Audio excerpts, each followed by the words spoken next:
We're at the State Botanical Garden at the University of Kentucky, right here on campus on Alumni Drive. It's right next to the football stadium, and there's a football game today, and we were coming to the Arboretum. The whole world is coming to the football game, so they closed the Arboretum at noon today so they can sell the parking for the football game. So we have like an hour in here, and we went into this. We were actually leaving a couple bags of bulbs, and I'm putting Instagram posts in various locations where we're going to be leaving some color blends bulbs and letting folks leaving clues for where they are and letting folks come and find them.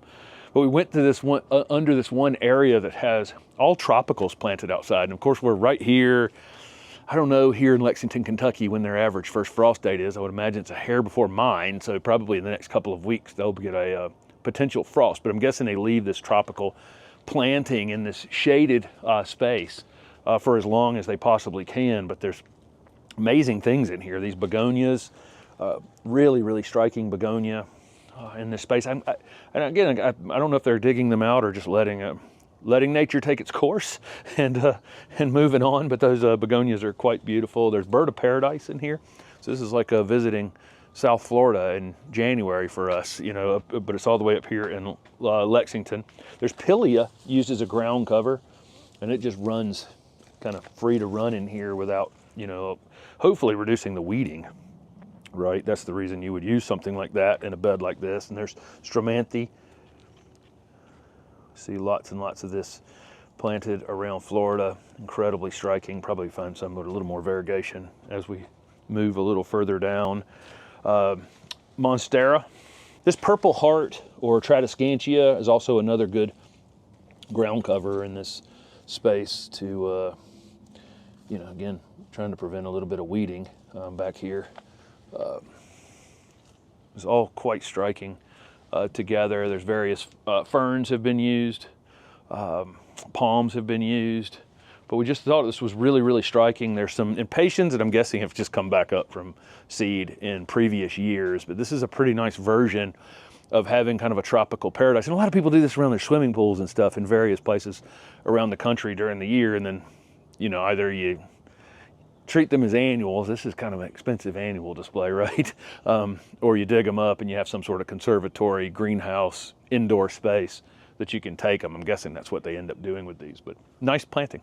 What makes these tropical plantings so desirable to folks, I think, is the different leaf shapes and sizes, the color of the foliage, the texture of the foliage, and you can get, you know, this interesting combos of texture and color and you know, growth habits and all those kinds of things that we can get with tropicals. I think that's the thing that makes it look, you know, so appealing when you see these kinds of things planted together in a garden.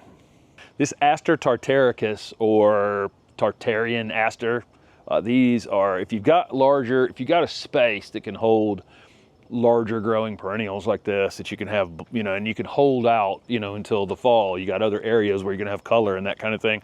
These always just are amazing this time of year, and you've got it's all native bees and other native flying creatures. But it's October, you know, when these are blooming, and most everything else, if stuff pans the camera this way, you know, the rest of this perennial border outside of some calicarpa, you know, it has some berries left on it for the birds. Most everything else is done, and here these asters are, and they're, you know, I'm 6 feet tall.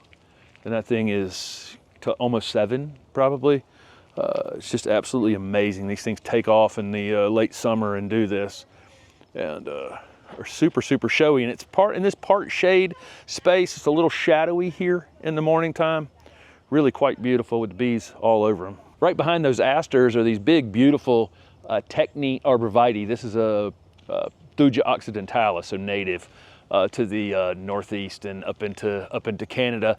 And on most lists, you know, this one is listed as a screening plant. I mean, if you're buying it, you're probably buying it as a screening plant, but it's listed on most websites 12, 15 feet, you know, that kind of thing. And right now this thing's probably 25 feet tall. So again, these dwarf conifers, they are going to creep up in time. I want to also show you all the thinning that's going on in the center of this thing right now, because it is really still very dry up here. So this is, you know, up in Lexington, Kentucky.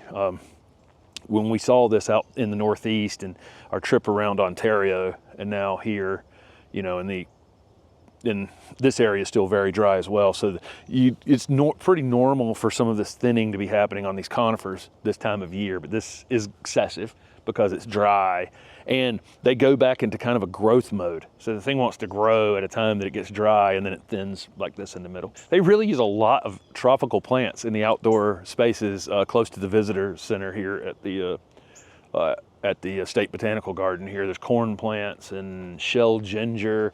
Again, we can grow shell ginger in the ground in Raleigh, but up here I think it would definitely have to come out of the ground. There's a croton, which of course we can grow.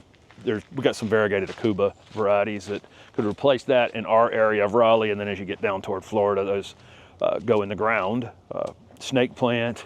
Again, I don't know if I'm guessing they're digging this stuff up in the next few weeks. And fiddle leaf figs. It's interesting, there's really some well-established trees in here. This is pretty good approach, you know, instead of using some annuals, you can really get some interesting texture and foliage color and size of this foliage, you know, also tropical foliage, and then put them away in the winter and reuse them the next year without having to use an annual, you know, the same way. And then it's got a backdrop of, you know, blue hollies or something here, and arborvitae and some other evergreen things. So when this stuff comes out, they're probably just mulching the bed with leaves or you know, whatever, and having them look neat, and then just replacing these tropicals the next year. All right, here's something to look at. This is Rose Creek abelia that are in a lot of shade. So we're in an understory of several different magnolias and viburnum and giant pine, all kinds of things in here. I don't think this is getting much direct sun at all. And look how well these abelias perform in a very dry shaded space. I don't even see any irrigation in here, so I'm guessing that this, you know, this is just on its own. I always thought, weirdly, you know, this became like the top selling green dwarf abelia years ago, but I always thought Little Richard was ultimately a kind of a better plant in the ground. And then this one was so nice in the container, and it has, the reason it's called Rose Creek is because the after the flowers fall out, you have this reddish hue to it, and that was interesting, especially in a container. And but the for me, it displays open in the ground though, which is what these have done, and then they grow different directions all over the place. Anyway, it can be kept full, but doesn't really matter. But more point here is Abelia grandiflora as a shade plant. These things have bloomed like crazy. You can tell all summer. They're still blooming in October. Bees and pollinators can take advantage of them. So when you see Abelia for full sun, you know, anywhere I see it in the shade. Downtown Raleigh's got several examples of this as well, growing up under 90-year-old oaks, and things are blooming like crazy. Found a really interesting little collection of conifers planted out in the full sun at the Botanic Garden here. This is Pinus densiflora, Oculus draconis, which is dragon's eye pine, or dragon's eye red pine. What a plant, huh? This one is probably 6 feet tall, 7 feet tall, maybe 10 feet wide, and you can see it from a half mile away. It's just really, what a plant that is. I need that one. Again, we try to avoid things that get that wide, but I imagine that one's been planted out here for a long time. But there's some individual kind of trial planting area out here where you can see how some of these things perform, and really, this is very tough conditions. This Mugo pine is sitting out here in what was a very, very hot summer, you know, with this gold color on it. And it's probably, you know, seen better summers for sure out here. There's a picea here, a couple of arborvitae, junipers, all kinds of things they're just kind of testing in really difficult spaces out here. And so I think if you came out here and you saw it performing pretty well in this type of space with this kind of foot traffic, you know, you could probably lean on it pretty heavily here in this area of Kentucky. So this is Muhlenbergia capillaris, which is a native, and of course it's October when these things really go off, and these are not showing quite their full color right now, probably another week or two, but they're also dry out here. Over to the right of that, you've got one of those slender silhouette sweet gums. There's 4 of them planted in kind of a square here around this area. A lot of people don't like sweet gums because, of course, those little gum balls are on them. There are sterile cultivars of sweet gums now that don't have these, don't have the balls, but the slender silhouette still has them, and I can see them on these. But these are probably 25 feet tall, never been pruned.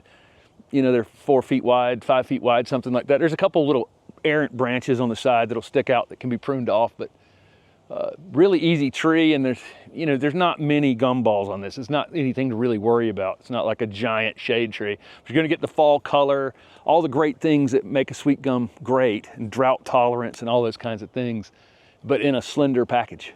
Can't walk past these Pinus nigra without talking about this. This one's called Arnold's Sentinel, and wow, what a thing, right? This is the perfect plant for our garden in Raleigh. Not the most heat tolerant thing in the world, but certainly worth a try if we had things planted around them. This is the kind of thing, when you're dealing with a plant that may not, want to thrive in heat situations. We would have this mulched, a bigger mulch area. We'd probably have some other ground cover plant planted around it. That would help protect these roots a little bit and shade them out. But I think this one's definitely on my list of plants that I would like to add to the Raleigh garden, because look, it's 12 feet tall, 14 feet tall, and it's only taking up this much space in this garden. Quite a collection of conifers they have out here. This Pinus parviflora is beautiful. Glauca has that this white kind of back to the individual needles. It'll be hard, really, I don't know if it'll show up here in this bright sunny day we've chosen to be out here. So we got, like I said, we got about an hour and a half, and we're only going to see about 2 acres of this garden, of this 100-acre garden here. But beautiful plant. But again, you're seeing this a little excess thinning in these conifers. They're out here in a tough spot, and I think this was overall a tough summer, and it's dry right now. But what a plant. This is another one that I'd like to have in the Raleigh garden. This is Pinus strobus, which is kind of the real white pine. And this is pendula, with the weeping habit here. These are kind of pipe dreams for us to grow in Raleigh, but doesn't mean I wouldn't try for sure. This one is really holding up well. It's got a little bit of, of pine needles falling off of it, but it's really kind of holding up pretty well out here in the sun. I don't know if this cherry that's here next to it is helping maybe shade it just a hair during the summertime, but these are native to this general region. And this, of course, is a the weeping habit on this one. But man, what a plant that is, right? A few other things to point out when you're visiting a garden like this in October. I'm not visiting at that peak time. I mean, everything is kind of passing by except for the conifers and some other things. But you can see, and we talk about this in the weekly garden planner a lot. You can see by coming here, this is a Carolina buckthorn. It's got the native plant, got the fruit on it. The birds are out here all over this garden, coming after the late seed on the grasses and the berries on the on the native plants and non-native plants as well. But here's a plant that you may not know exists, right? And then here it is, beautiful foliage, great structure, berried, flowered earlier in the year. Not crazy flowering plant, but something for the, and then of course something for the birds. And then of course the red twig dogwoods, which we just don't get as good a color on them. In the further south, much better color on them on the red twig and the yellow twig dogwoods up here, and some improvement in varieties as well over time. So this is probably just straight species red twig dogwood, and there are some improved cultivars. Non-native Japanese anemones, which are just show off this time of year, and pollinators love regardless of them being native or non-native, but they can be a little bit bullyish in the garden, some more than others. So that's one that you plant, and if you see it really running quick to a place you don't want it, you need to probably move it. But if you got a contained space, it's a plant, the foliage comes up, looks great all season long, really all season long, and then all of a sudden out of nowhere, late summer, early fall, they come into flower like that. And then of course all of our native asters, we have so many species of native fall blooming asters that are opportunities, different colors, and low mounding habits like this, and then all the way up to that Tartarian aster that we saw over there, 7 feet tall, right? So all kinds of combinations in between. These aren't things you'd overwhelm your garden with, right? These are things you plug in here and there so that as other things fade, all of a sudden out of the blue, here come these stars of the fall garden you know, that kind of cover up for the fact that the rest of your garden may be a little tired at this point. So there you go. Just some few things we ran into here at the State Botanic Garden on the University of Kentucky's campus. Again, football game going on this afternoon. We are not going. We were trying to come to the garden and they told us we were on a clock. So we've got to get out of here before they sell all the parking lot off to people going to the football game. Thanks for watching.